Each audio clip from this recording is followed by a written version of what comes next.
it's supposed to be.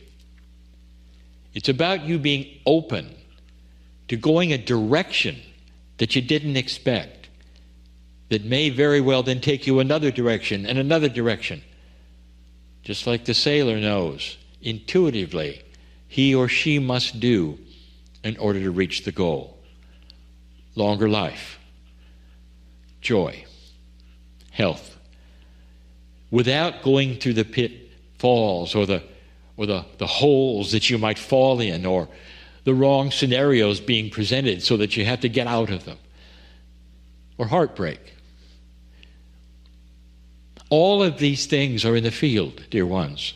All of these things are avoidable if you pay attention to which way the wind is blowing. These are metaphors that I'm asking you to translate into action for you. And the way truly is allowance of these things in your life. Dear Spirit, calm me down a bit so I will allow for things I don't expect. And then when they happen, I'll understand, and I'll follow that direction for a while, and perhaps change it for a while. But all of these things I will trust.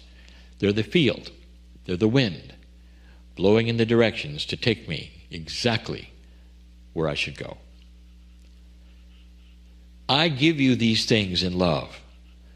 I'm crying in love with you, in love with the planet, in love with the humanity that is on it, because there are so many good things about to occur. Truly, things are better than they seem in so many ways. It is time to claim your magnificence and find your joy, all doable. And so it is.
Greetings, dear ones. I'm Kryon of Magnetic Service.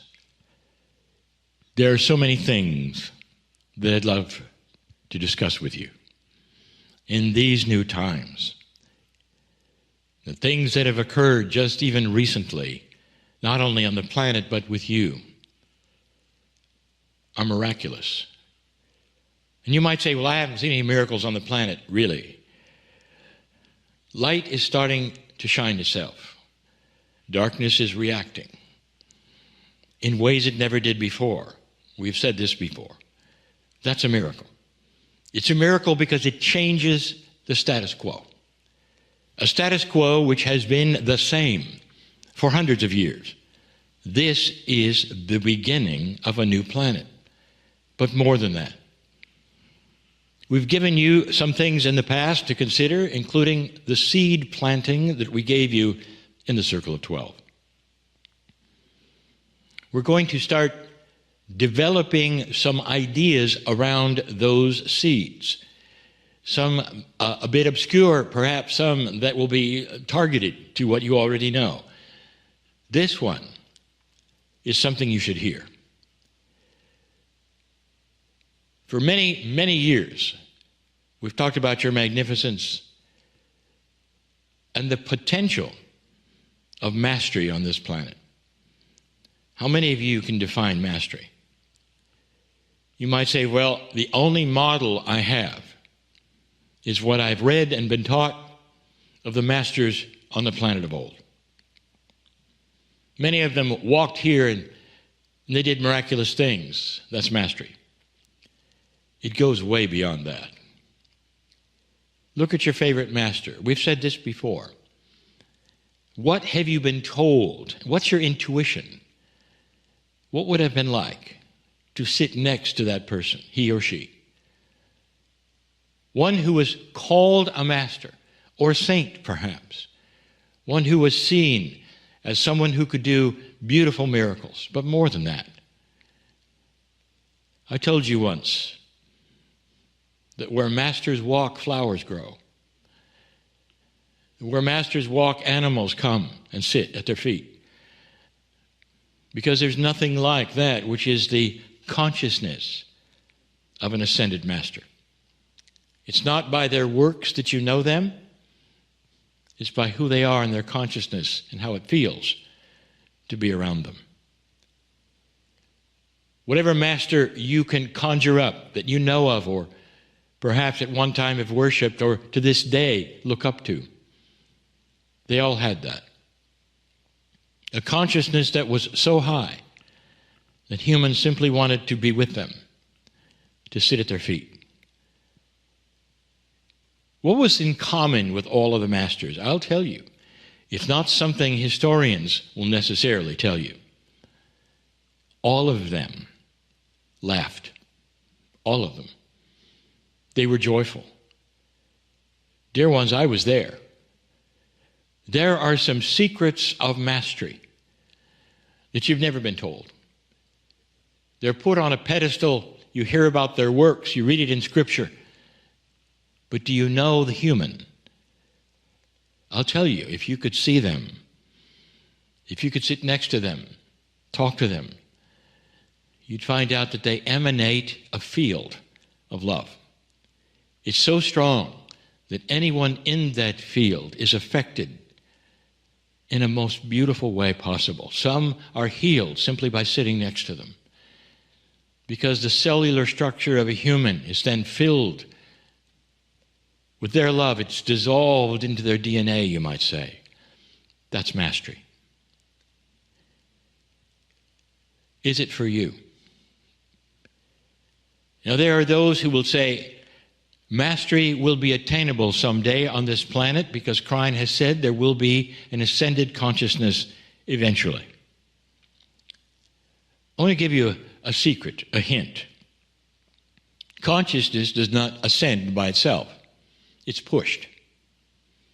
It's pushed and accelerated by old souls who start to understand mastery, who start to understand that who they are, what they do, and how they act goes right to to a field around them as well as the field we've talked about for years, and changes it. And that it sticks. I'll tell you something else that we have said over and over, that light cancels dark. And here's what I want to tell you about that. If you have negativity in a room and you felt it, it can be dissipated almost immediately with light, with laughter, with understanding, with forgiveness. And that light and that understanding and forgiveness, that stays there. Very few can stay mad. You have to try hard to stay mad. But it's easy to stay in love. It truly is. When love is always there, and love is seen in all of its majesty and its glory and its beauty and its joy, it stays there. It sticks to the walls. It sticks to the floor. It sticks to you. It sticks to others around you. That's metaphoric, of course. But what I'm telling you is that mastery, you got to work on it right now. Do you see yourself in a potential suit of a master suit? More metaphors. The superhero of mastery, with a cape included, if you want to. Anything you can visualize. Do you see yourself or not? The first key to becoming anything other than what you are, the first key to seeing mastery in your life, is to see yourself as part of it. There are so many who say, well, it's unattainable. Why should I try? Or perhaps you've been taught that you shouldn't try. Perhaps you've been taught that you are a lowly human, and that only masters who have a godly self could do these things. And perhaps you're not able to because you've been taught that you have that which is a darkness, a dirtiness. It's a human trait, and you came with it. That's trained. That's not truth. That's trained. That's not how it is.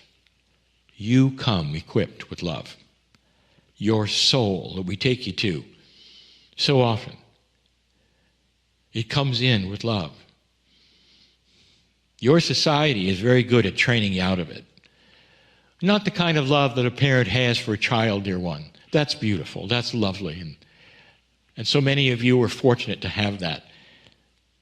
Love in your life from a partner, from a pet. So many of you are so fortunate to have that. No, I'm talking about what comes in with you, with your soul, which tells you you're beautiful.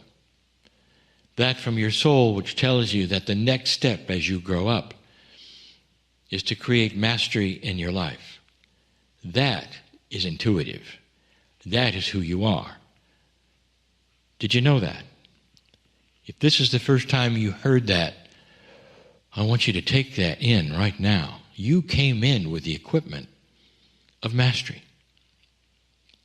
Most of the masters on this planet, they didn't walk around saying, I'm light and you're not. They didn't say that. Almost everything a master said or told you or wrote or told their disciples was, look at me. This is what you can be. Look at me. Look at what I am and what I do. I'm a human being, just like you. This is you if you want it. You all come in, you might say, as sons and daughters of the creative source. You are a soul first and a human second. And somehow the training has been all the dirtiness of the human that cannot somehow get to God. Who constructed that for you? I want you to think about deconstructing that in your life. You are masters, the potentials of the future, every single one. Tonight, in the circle of 12, I won't give it away completely, but I'm going to continue this in this meditation of the circle of 12 and what you can do about it and how to proceed. Every single one of you have mastery in your future if you wish, some kind of mastery, a change of life that then will affect others around you. The beauty of love that will seem to penetrate everywhere you go like a bubble. Wherever you move, wherever you stand, people will see it's safe to be around you. It's a good thing that you're there. They'll laugh. They'll love with you. That's the beginning of mastery. When you have that, everything else is possible. Is that for you? Do you see the mastery suit hanging in the closet, dear one? Or not? That's the first step. See yourself there. See it as you. And then it will happen. I'm crying in love with humanity. And so it is.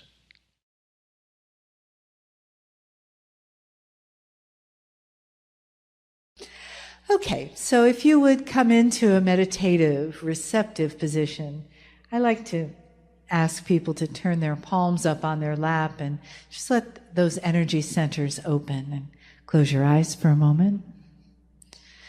Take a nice breath in. And again, inhale through the nose. Exhale. Good. How about one more? Inhale.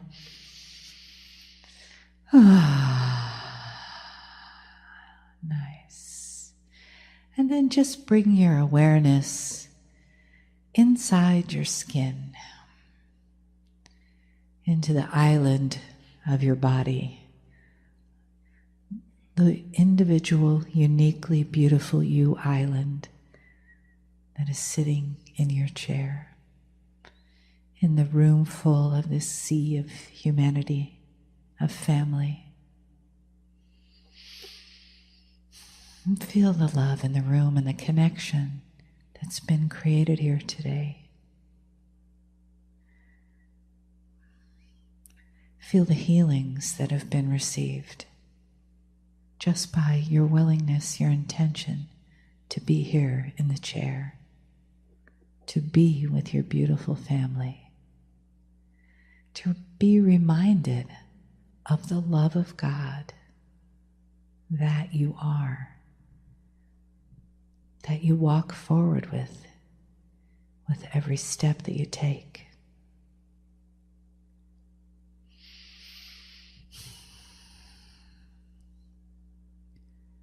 And let the island of your body just dissolve in that consciousness of light and awareness and the love of God. And the love of Kryon that lives inside and lives outside, that walks among us, that breathes with us, that feels our joys and our sorrows and honors the human that we have chosen to live as in this life. Greetings, dear ones. I'm Kryon of Magnetic Service. And once again, my partner steps aside. We described it before, a process that honors the human being.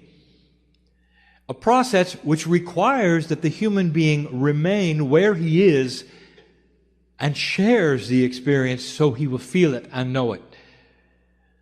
But he removes himself from the three-dimensional portal of the pineal. For in the moments that this takes place, it is not a gland. It is a meta-dimensional, multi-dimensional, beyond-dimensional portal. And it allows that which is the creative source inside you to expand. It is channeling. It is available.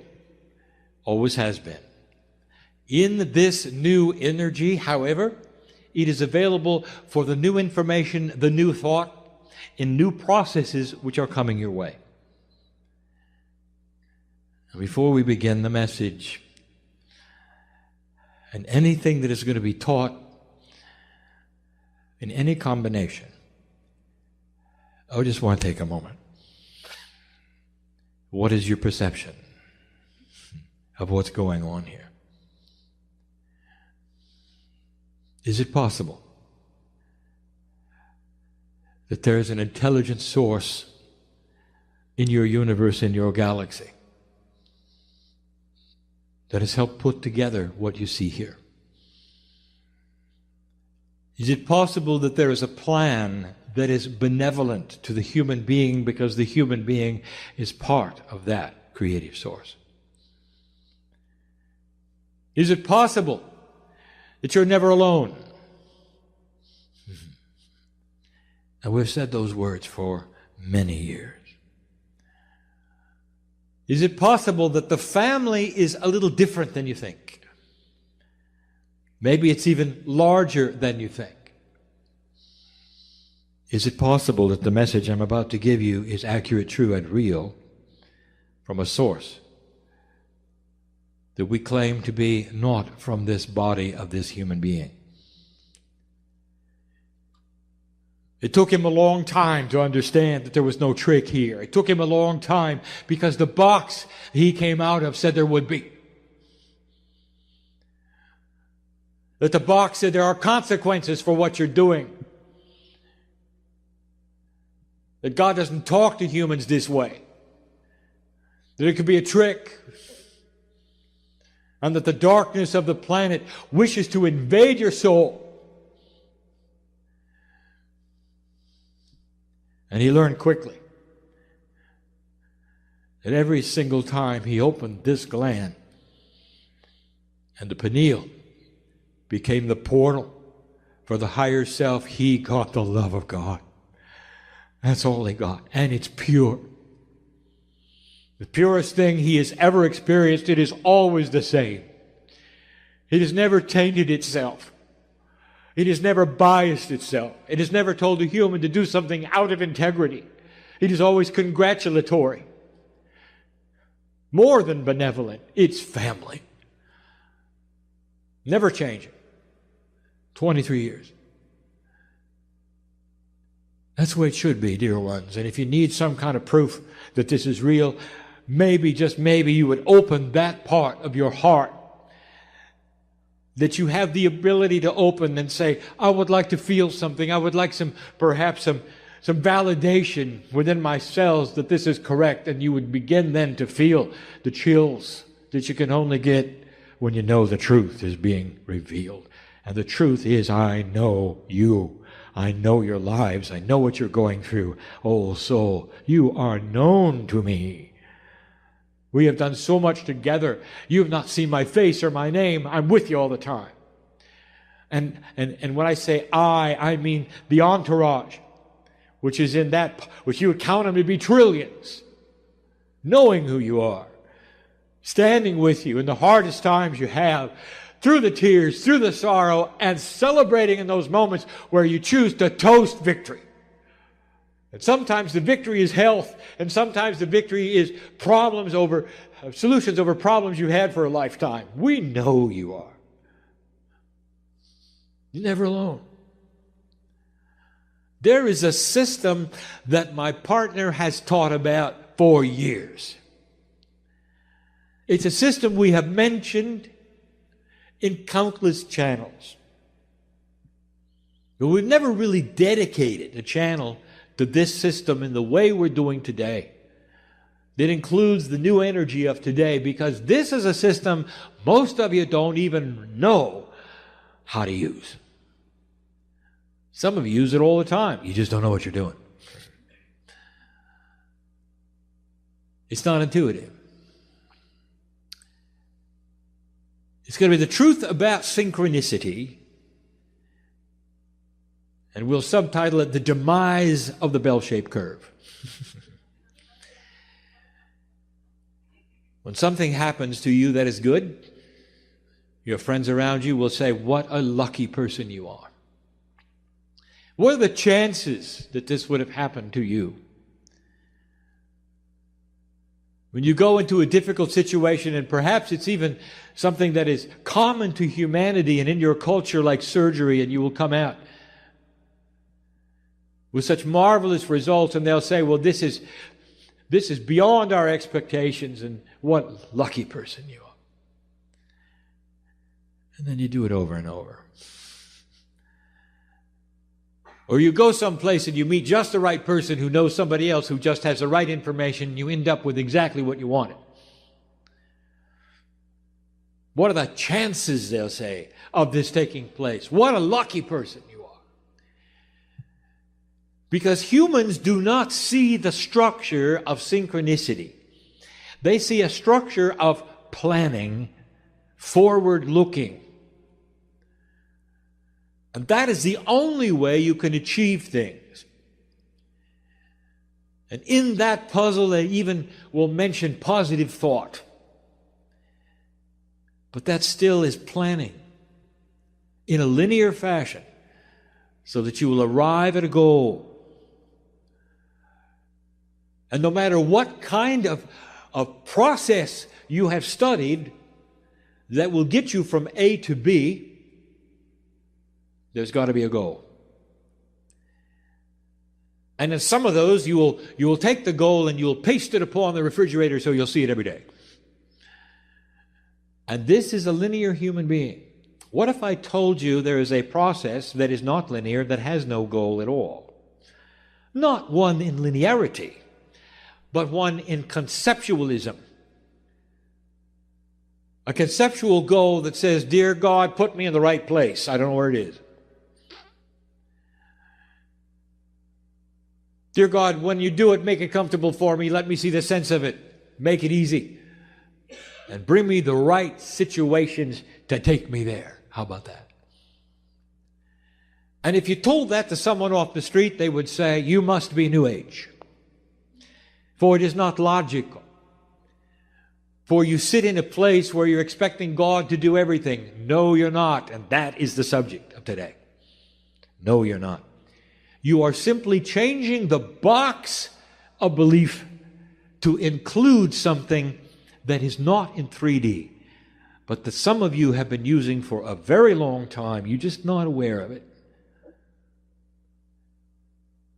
So today's lecture, that's what we're calling it. My partner liked that. Is about the power of synchronicity, the truth about it. What it is, where it comes from, who's involved in it, and what you can do to promote it. The human being creates it in their belief, and that is how it starts. Now, this comes from my partner who loves to talk about the parking angel. Because this is the example he uses, so we'll do the same thing. Many light workers love to use that which they conceive as a special angel which has powers with cars. And that special angel will sit above the car, raise himself up, and see in a giant parking lot who is pulling out and where it's taking place. And you will assign your power to the parking angel, and you will find where somebody is pulling out, and it works.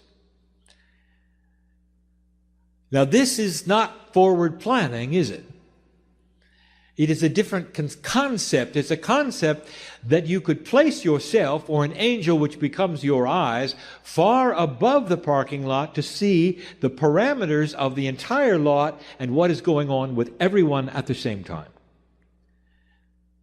And if that were possible, then you, in 3D, could direct your automobile to the right aisle and the right place to find that space at the right time, especially if you're in a line with others, to arrive when somebody is pulling out. And it works. Over and over it works. It works because this is the definition of synchronicity.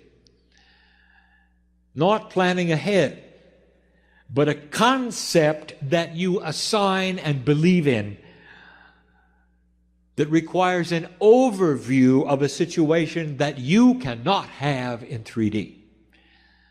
Synchronicity. Now, I cannot close this parking angel attribute without giving you the rest of the story that my partner demands I give you. There is no such thing as the parking angel. It's you assigning your power to a mythological creature with a P on its chest.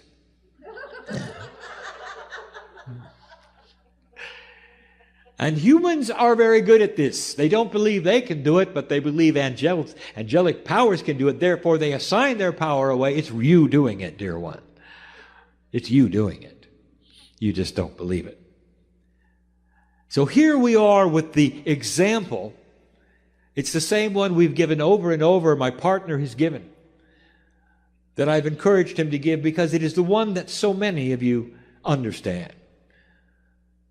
Now let us put that in a larger capacity. The scale of life and living. Here you find yourself in a situation where you wish to move forward into an area you don't know about. All you want to do is park. And when you park, that is a metaphor for putting the vehicle of the human being in a place that is appropriate for your life, wherever that would be. It gets you there so you can move on with what you came for. That is the metaphor. Humans have an idea where that would be. It's normal for you to build goals. I want to write a book. I want to create a healing center. I have this. I want to have that. It is absolutely normal. The first question I have to ask you is, are you okay if it is not what you think? Is it okay if it's better? Is it okay if it matches the Akash you came for? And the talents you have that perhaps you're not even aware of. Here's how it works. This is the how in 3D. You come to a meeting like this and you meet somebody for the first time. You didn't come with them. You meet them in a place in the back or in the bathroom. And you get to talking and you find out you have common interests. And then anything can happen. They have information you need. Or you have something they need. And you leave with a connection you didn't expect. And the connection leads to something else. For they know people that you don't know. Vice versa. You would call them, meet with them, if you wish. And here comes something that you didn't expect. You find yourself working in an area you didn't expect to work in, that fulfills a lot of the things that you wanted. Sometimes you come with no expectations at all, and you meet a partner of life. This happens over and over because you decided to come to where family is. Over and over, human beings have resigned themselves to being alone because nobody believes what they do. And they'll come to a meeting of like minds and find somebody that does. Life's changes, romance, synchronicity. They didn't plan it. You see the difference? The human who steps out of the door on a way to this meeting, what do? I'm getting ahead of myself. What do? It's going to be a good meeting. Let's give it energy. Let's show up. Let's have a good time. Let's leave. Or, dear Spirit, if I'm supposed to meet somebody, then let me have the wherewithal to at least look for it.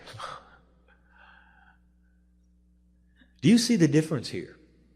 One is planning. One is expecting concepts that you cannot define. Concepts you cannot define, which would guide your life into a place you didn't expect. I am sitting in a room with old souls, and at least a quarter of you know exactly what I'm talking about. Hi, everybody. Thanks for watching this. I wanted to tell you this is a little time sensitive.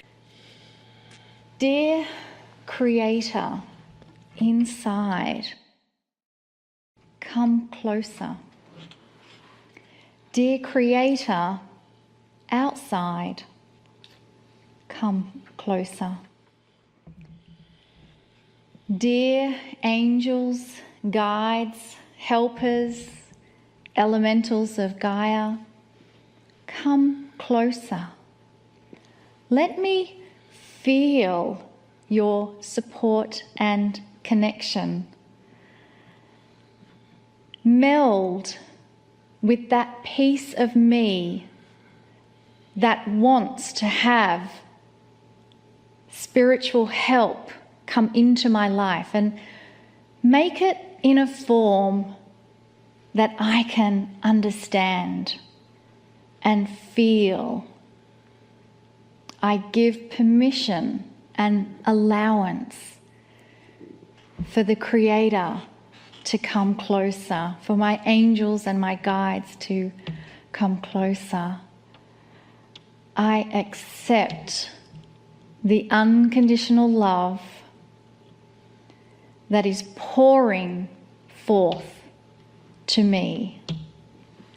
And I give honor and thanks for this moment where I have said yes to sit and listen to the divine messages from Kryon.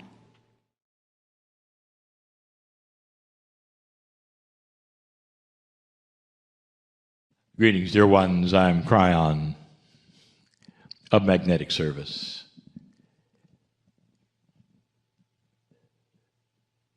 When we started this series, I told you that I would present 4 facets or faces of compassion.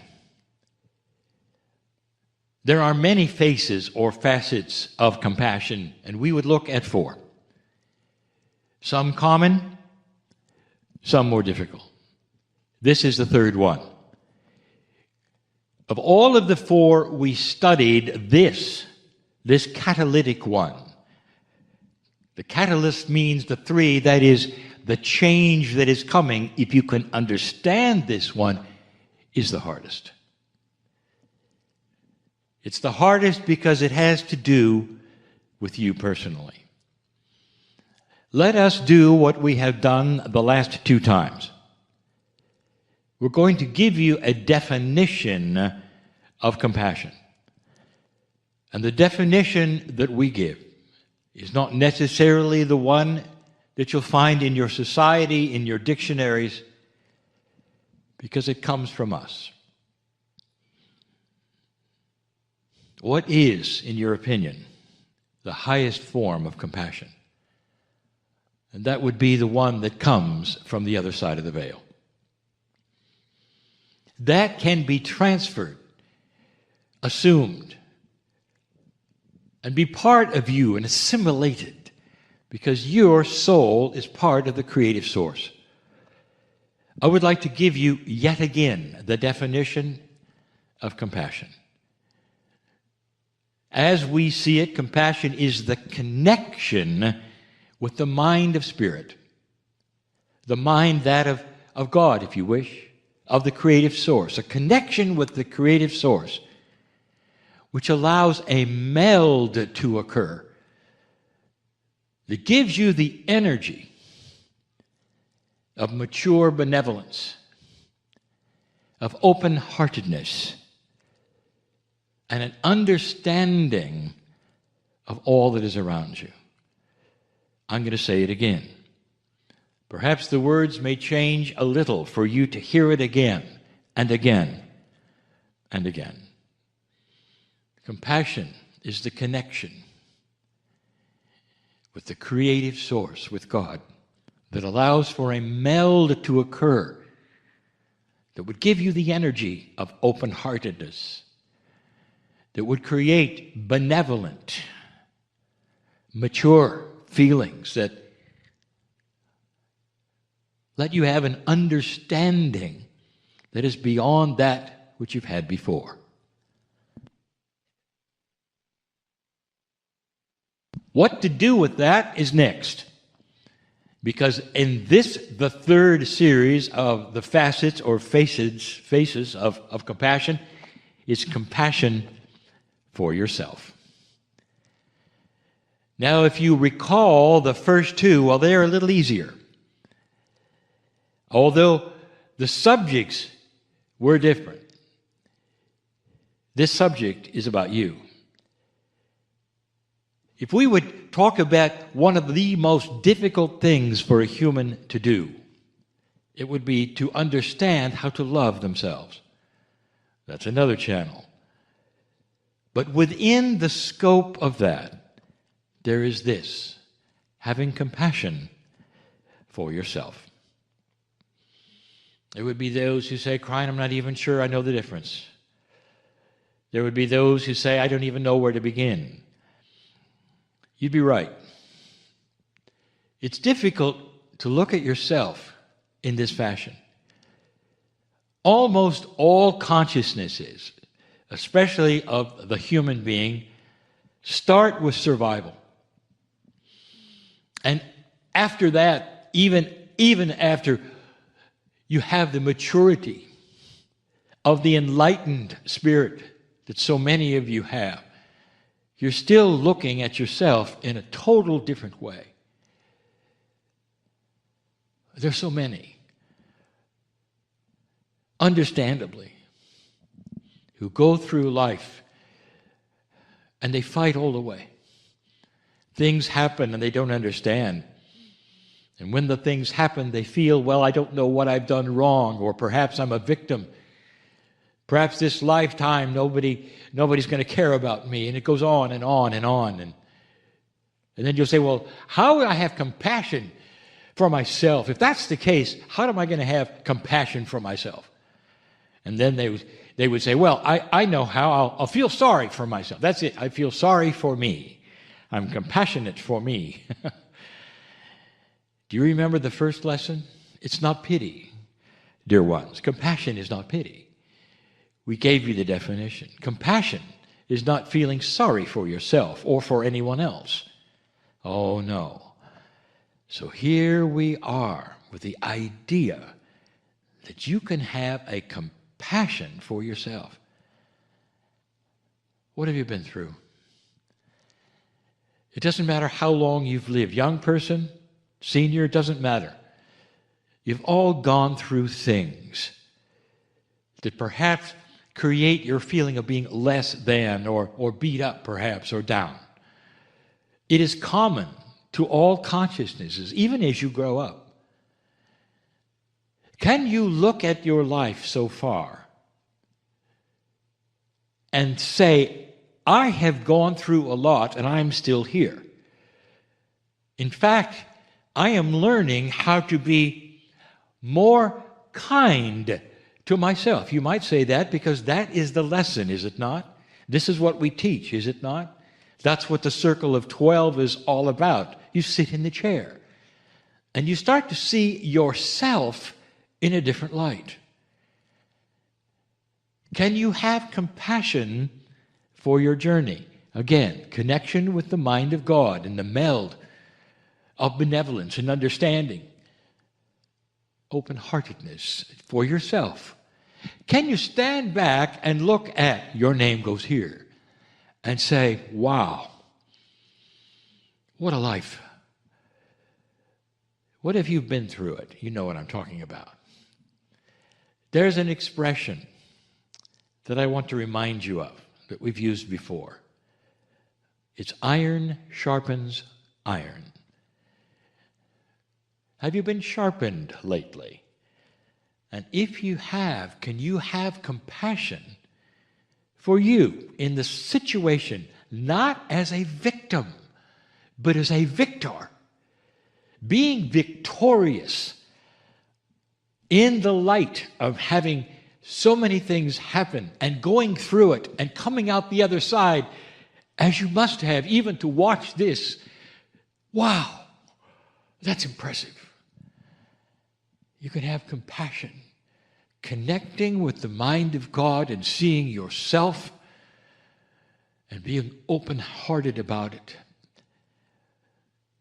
benevolent about it, seeing yourself perhaps sitting in the chair and addressing yourself and say, I have compassion for this soul who has been through these things and has survived as a victor, not as a victim. Passing from victim to victory is that essence of having compassion for yourself. I invite some of you to hear this again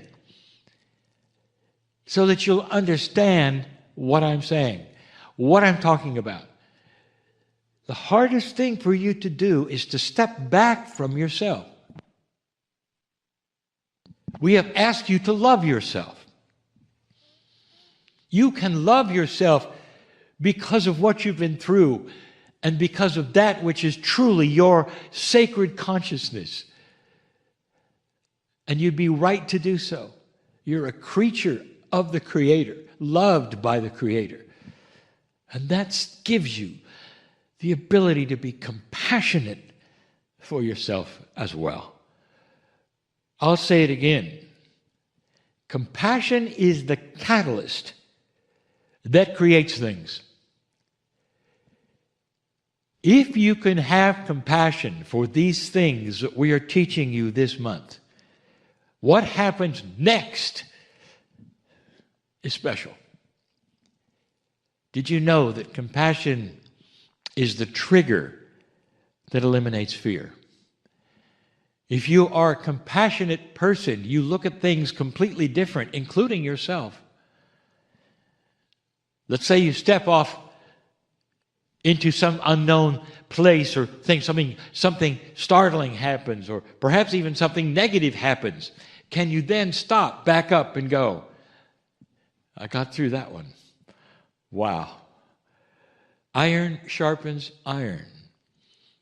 Can you look at yourself in a series of victorious events as you conquer the fear and you conquer that which is negative around you? It's the opposite of so many who fall into that pattern. Every time something happens, they say, oh, here it is again. What's going to happen again? Is that, oh, here it is again. I can never get ahead. We're telling you, dear one, that is not your legacy. That's not why you're here. You're here to conquer every one of those things and move into a light that then creates situations that you didn't expect. If you can have compassion, that is an element of God. And that element starts to grow with you, and then it becomes second nature to you.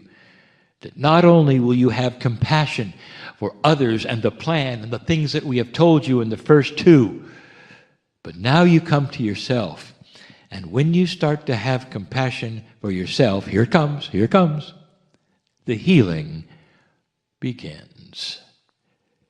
The cells of your body, the diseases that might be there, the things you think are coming your way, genetically, all start to go away. Because you have chosen to be compassionate with that which is you. Your name goes here. That's when the healing starts.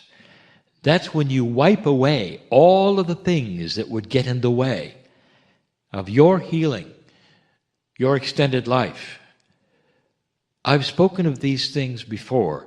The more compassionate a person you can be, the more times you'll find yourself in the right place at the right time for synchronous things that you've always prayed for. This is the love we speak of that is possible with the sacred compassion that comes with the human being. It's in your soul, it's ready to go. You just got to learn to use it and to work with it. And the more you do, the better it gets. On the four faces or facets of compassion, this one is the most difficult. Compassion for self.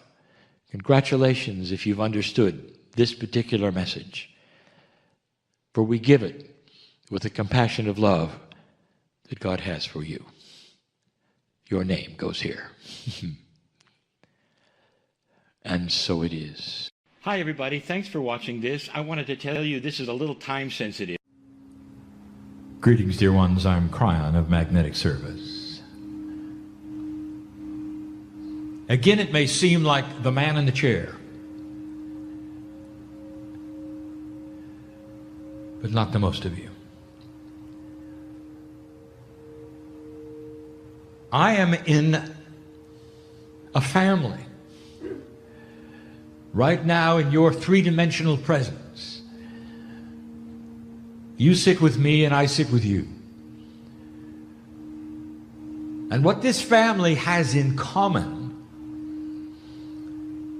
is that you're searching.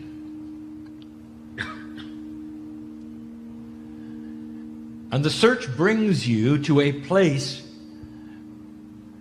where you will sit and listen to those things which are advanced attributes of life.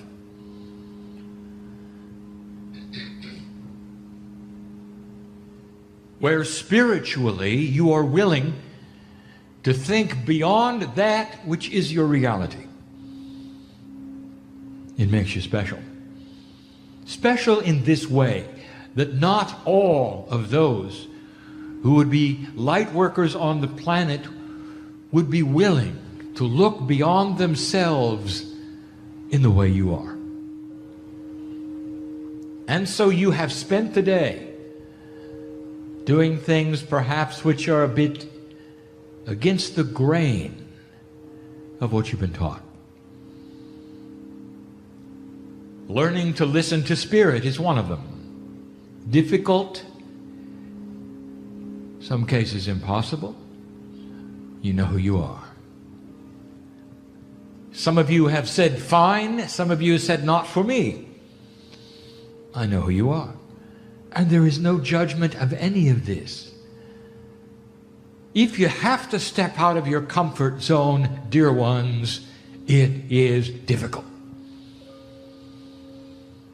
And if you never step out of your comfort zone, the same number of angels walk out with you as walk out with the healer. But it allows me to give an advanced message. And for those who may be listening, who are not of the same kind of advancement spiritually as those in the room, this may seem strange indeed. The message this evening is not long, but it deals with profundities, and those things which are beyond that which are normal in 3D, and beyond that which even you think about, beyond that which you have been taught, and often flies in the face of all logic to the logical thinker. And who better to present these things than you? Who better to listen to these things than you? And should you accumulate the knowledge that is given this day, perhaps you, as the advanced one, the light worker, the old soul, would be then able to tell others in a succinct fashion about what you've learned. And so this is the kind of group, dear ones, that would elicit this kind of information. For as I've said before, Spirit through Kryon is going to give information that suits the moment for the ones who are before me. And so let me begin. Only 2 subjects we bring, only 2, quickly, but profoundly and different than you would expect. Let us talk about contracts. In a 3-dimensional world, you have developed a spiritual term, and you call it contract. Now, my partner today spoke about these things in the lecture time, but many who hear this now were not here. But I want to take it even further than that. And what he said was this: you cannot look at a 3-dimensional linear contract in a spiritual world, for it doesn't work. For you are learning to think in a more quantum way, that is to say, a way that is not 3D. A multi-dimensional attribute placed upon you and Spirit brings you to a place where you think differently out of the logic you've been trained All this to say that a contract is real. You come in with a yod, you come in with a purpose, you come in with something to accomplish. And you send a message to your three-dimensional self as you hear these things that says, I only have one. And it's my life's purpose. And nothing could be less linear. And it doesn't work that way. Kryon, would you please back up and give this to us in a way we can understand? Yes, I will. Let us state it clearly. There is no such thing as a lifelong contract. It cannot be this way. There are two things wrong with it.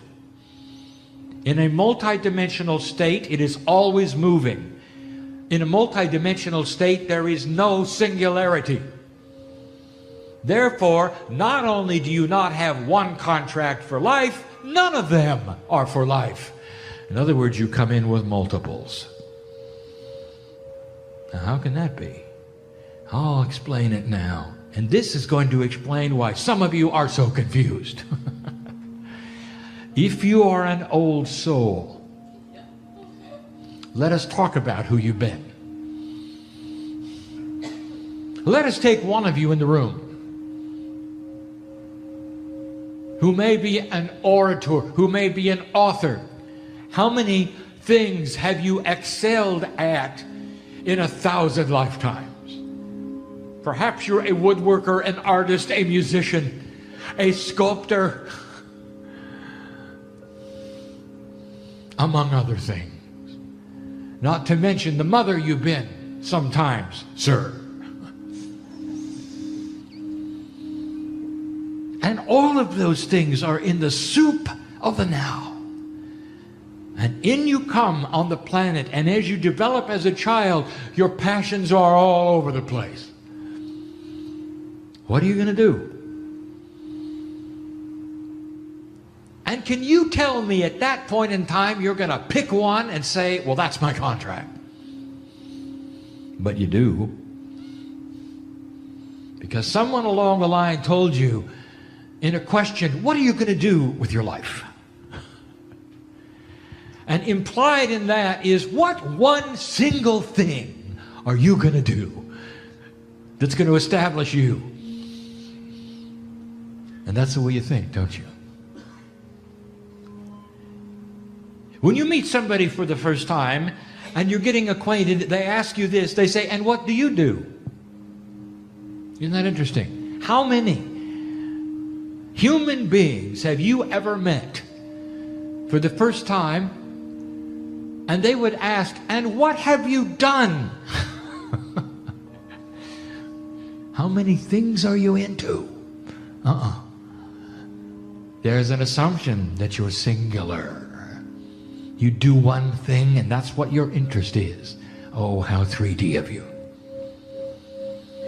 And here's what I'm telling you. Multiple contracts lay upon you constantly, and they're only good for the time you want to do them. What if you should have an epiphany in your life and raise your vibration? There are those in the room who have had that. In fact, you can probably even tell me when it was. I know who's here.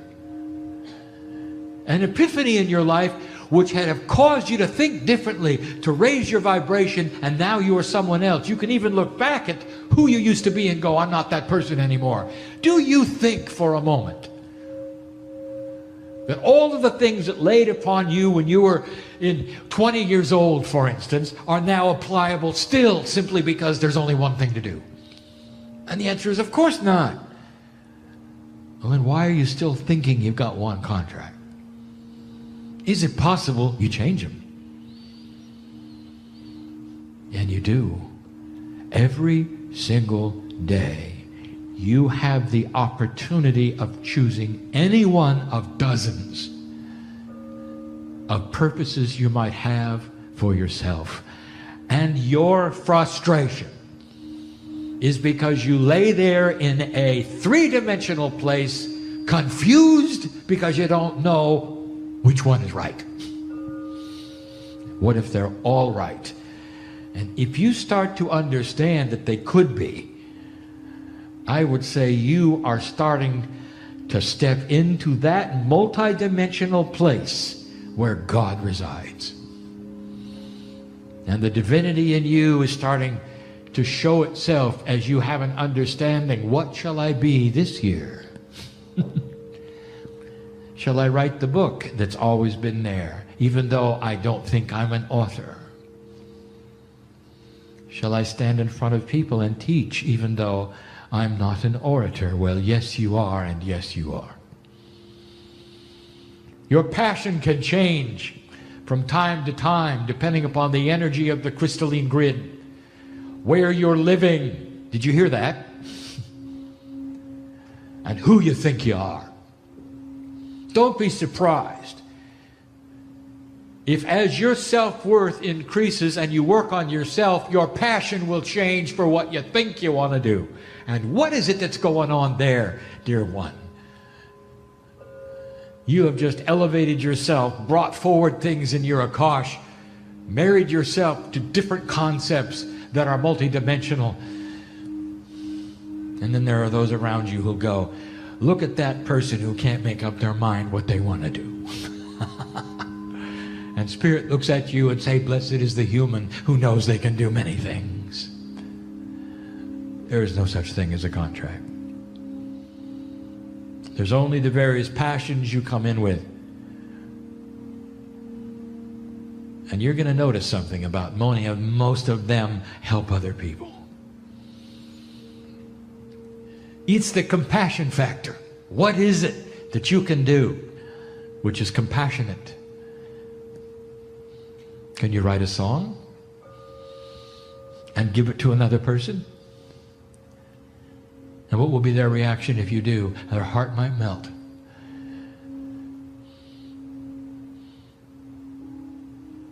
When Beethoven wrote Ode to Joy, do you think that he foresaw millions of hearts that melt? I doubt it. But that was his contract of the day. Is there poetry in you? Is there compassionate thought? Can you create a sculpture? And you might say, no, that's not for me. I don't do any of those things. I'm not good with my hands. Yes, but you might be good with your heart. When somebody comes to you at work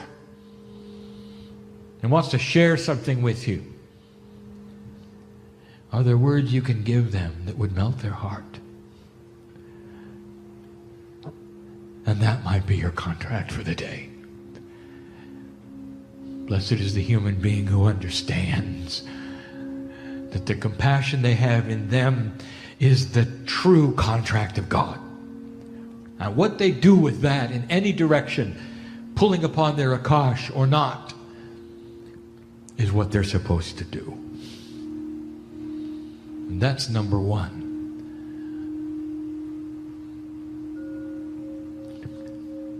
Don't decide you failed because you can't find one thing you're good at. Because as an old soul, you might be good at 50 things, really good at them. Really good at them. And you might start changing what you do every day. And the humans around you will think you're wishy-washy because you can't get a grasp on 3 dimensions. And you can just smile and know they're right. Because you have decided to take on the attributes of a compassionate God. I don't understand, you might say, these kinds of things, Kryon, because they're a little tough to conceive of. You had trouble with that one? Wait till you hear this one. You are advanced enough, dear ones, to listen to this. So I can plant the seeds of truth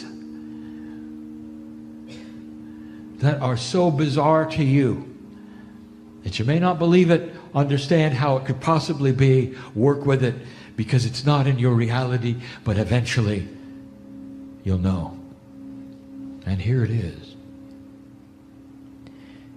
Let us start with the simplicity of God. That's a dichotomous statement. Do you have any trouble praying to God when you know somebody else is also? In your world, if you were going to talk to someone, including a spiritual leader, you'd take turns, wouldn't you? If somebody's talking to them, you wait in line, don't you? Do you do that with God? No. Why? And the answer is because you know God can hear multiple messages at the same time. Do you have any trouble with being in one part of the world or another part of the world or traveling from one to another and speaking to Spirit? No. What do you know about Spirit? Spirit will be in all places at once. Really? What does that tell you about Spirit? God is omnipresent. God is always with you. Spirit knows every heart, every mind. This is your mantra. I'm not giving you information you don't know. But have you ever analyzed what it might mean? It might mean that God is quantum. Outside of your reality and a quantum state, God can be everywhere at the same time, entangled with you forever. No time, no space, no distance, no singularity. Everywhere, all the time. Now, follow the logic. What are you learning here on the planet? That God is in you. I gave you the information about the splendor in your DNA. That the higher self is represented. Angelic layers are there. That chemically you're alive with God. It's inside your corporeal attributes. God is in you. Not just spiritually, but chemically. You are imbued with the divine attributes of a creator. And there you sit thinking you're singular. And you're not. Therefore, as my partner brought up today, many of you don't understand you yourself, your name goes here, are multiple. Beyond your wildest dreams. And what I'm going to tell you next, you will not understand because you have a clock. And it's a singular one. And this is going to be tough. I'm going to talk about the agreement, not the contract. The agreement to a system of love. And some of you are going to relate to this. It's beautiful. It's beyond beautiful. The system of love. I've spoken about this one other time. A system of love, and it has to do with family. This is not about chemistry.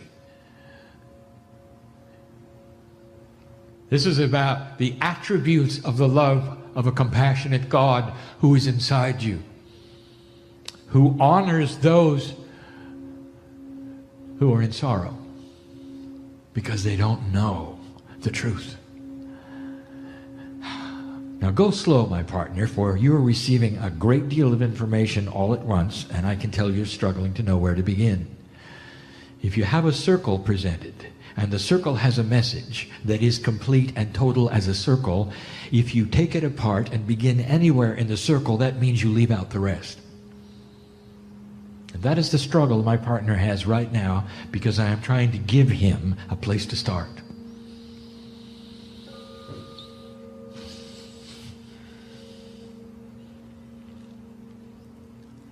You have an agreement that in death, only part of you leaves, the corporeal part. Part of you remains on the planet, and it doesn't go to the crystalline grid. It goes to your Akashic relatives. That's a good start, my partner. Hello, I'm Lee Carroll.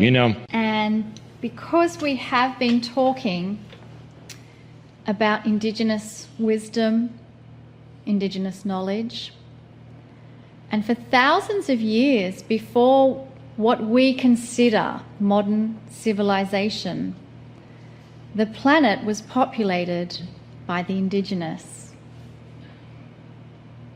And take a moment to connect with the pieces and parts of your Akash that hold Indigenous wisdom and knowledge.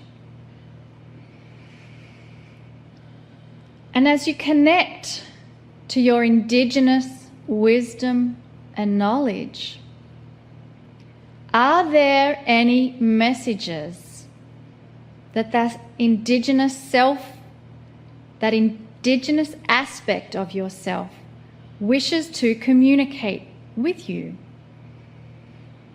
And you don't need to hear or feel the answer immediately, but just allow for the possibility of receiving communication from your wise, ancestral, Indigenous self.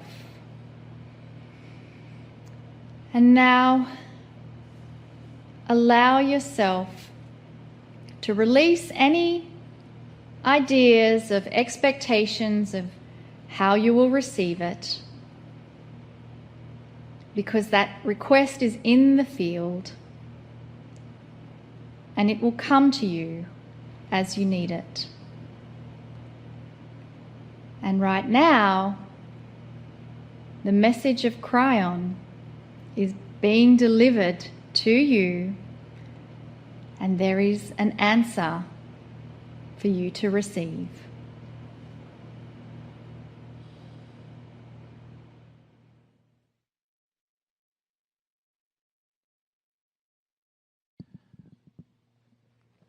Greetings, dear ones. I'm Kryon of Magnetic Service. Again, I will say that spirit is not in a vacuum, is not in the dark. That the love of God is everywhere. The love of spirit, the creative source, is always with you, always with you. This is a theme that we have repeated and repeated now for 31 years. And yet sometimes it's not understood or appreciated or known. It's like God stands on a wall or on the other side of the wall, or something you have to get to or go through in order to be heard. It's not that way. This is a healing meeting. And in a little while, again, I will give you the meditation, which takes you across the bridge, as we always do. It's a sameness that you can count on. It's a consistency of energy where you can sit in a chair and feel the love of those around you. But right now, in this particular channel, I want to do something similar.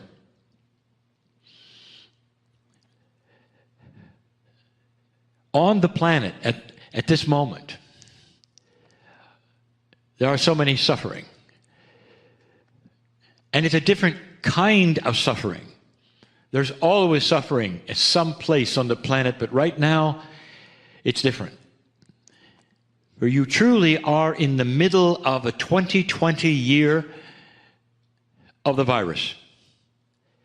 And in that, society has been disrupted. The normalcy that you had is gone for now. It will return, dear ones. It will return differently, dear ones. And we have discussed that. I'm not here, again, to review the reasons for the virus. I want to talk about those who are suffering because of the virus. And I'm not talking about medically at all. I want to talk about those who are in distraught, can't sleep at night, have had things happen in their lives because of this, or have had things happen in their lives that seems accidental to this, but it still lays on them in a heavy way. There are many leaving the planet right now. There are many leaving the planet right now that have nothing to do with the virus. History will show that the death rate, apart from the virus, is a bit higher than normal. I've said it before, that when your body is in fear, anxiety, stress, dear ones, it may sound a bit dramatic, but it starts to shut down. A slow shutdown. You start dying as soon as you start fearing on a regular basis, and your life will not be as long. That's how important it is to get out of fear. We've spoken of how disappointing it is that those who would lead you, meaning that informed press that you have, would lead you into information often gives you fear. And so you're surrounded not only by a situation which is troubling and anxiety-ridden, but to make it worse, those you would go to for support or information perhaps in your press, or those you would trust, would have no good news for you. The combination of that is unhealthy, to say the least. And so many right now are in that position. So I want to talk about that for you. And I want you to come with me. Come a little closer. And I want to tell you something. We'll start with this story. My partner once asked a commercial pilot. He was getting on a plane and he asked the commercial pilot, he says, what keeps you going? You have bad days and good days and all of that. And your schedule, I see, is really, you're flying all the time. What really keeps you going? And the pilot smiled and he said, we learned a long time ago, many of us, that no matter what kind of a day we're having, that when we get above the clouds, the sun is always shining. It's true. If you've ever taken off from an airport in a commercial flight and there's storms and dark clouds, when you get above the clouds, it's a nice day.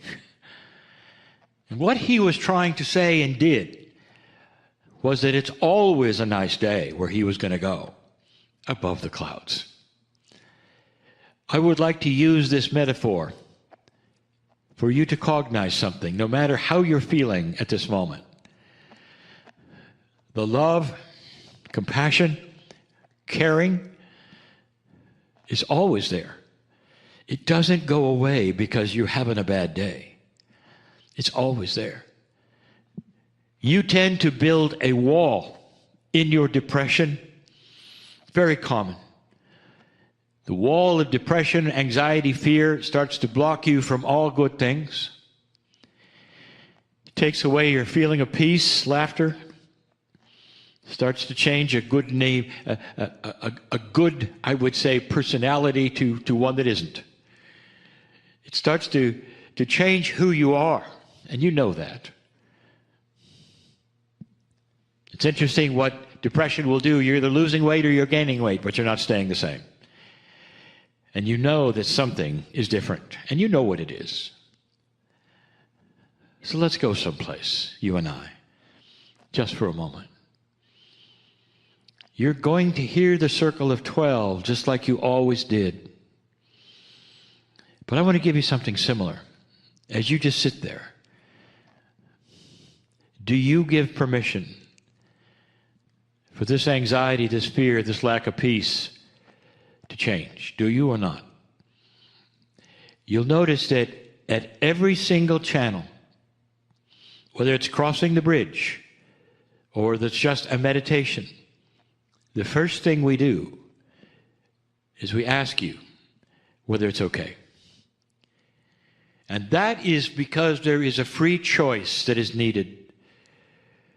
Gone are the days, dear ones, when you're simply going to sit in the chair and be visited by the angel of peace. You're going to have to say, I give permission. You're not going to have someone else do it for you, dear ones. You're going to do it yourself, but not with grand and great effort, no stairs to climb. Just permission. Do you give permission to change right now, to find some joy where you didn't before? And if you do, let me take you there, to a place where you can sit, take a breath. And I want you to know that the arms of Spirit are going to open those clouds of doom right now. Because you've given permission, you've also told your cellular structure that it doesn't have to go into dis-ease. It doesn't have to go into that place which is unhealthy. And it will start cooperating with you as soon as you've given permission, because now you sit in a place that you didn't before. And I want you to envision, if you wish, all of the entities that you can even imagine that you would respect. All of those masters and all of those angels who have come through the gloom, because you see, it's a sunny day on the other side. That means there's joy and compassion and love and all those things that you wanted to have, and they're coming through that clouds, and you are the target today. Can you feel this? Can you understand where I'm going with this? And they are headed for your chair right now because you have said yes. Dear Spirit, I'm not a victim anymore of this planet. I am not a victim of this world. Things don't happen to me. At some level, you have given permission, because you've closed that hole in the clouds, for random things to take place instead of being shielded by that beautiful idea that there is a consciousness in you that actually is seen by God. They're here now. They're at that chair. They're where you are. And right now, I want you to feel their arms around you. And if you could hear them saying anything at all, they'd say, why did you wait so long? Why did you wait so long? Here, let me lift you up. Here, let me take you for a moment above those clouds. Let me show you that the sun is always shining. Let me show you that there is joy here, that we care about you. We know your name, and we love you. We love you. And if they could give you a message, it would say, don't let the clouds close over you. Don't let it happen. When the channel is finished, I want you to feel and understand that the paradigm of life that you've chosen is not the one necessarily that you're supposed to be in. That you are supposed to be in joy, in maturity, no matter what has happened. Even if you've lost a loved one, even if it's only days old, you can grieve and still be joyful that you're on the other side of the clouds. And in that position, you'll even understand and hear those who've loved and lost suddenly join you and say, yes, we are on the other side of the clouds as well. There is so much that your consciousness can do to get out of that unhealthy position. And don't be surprised if things start to get better in your life, because only you've given permission for them to get better. This is Healing 101, dear ones, which is an expression for the elementary teaching of how to heal yourself. And the first is to feel the love of the Creator is still there. It didn't go away. The idea that God somehow doesn't know you or hasn't seen you or has forsaken you is something you made up. You did. Or something was told to you. It's always a sunny day. The love of God is always there if you would allow it. If you allow it. We're going to come back in a little bit and start the circle of 12. Dear ones, God knows your name. That ought to tell you everything. And so it is.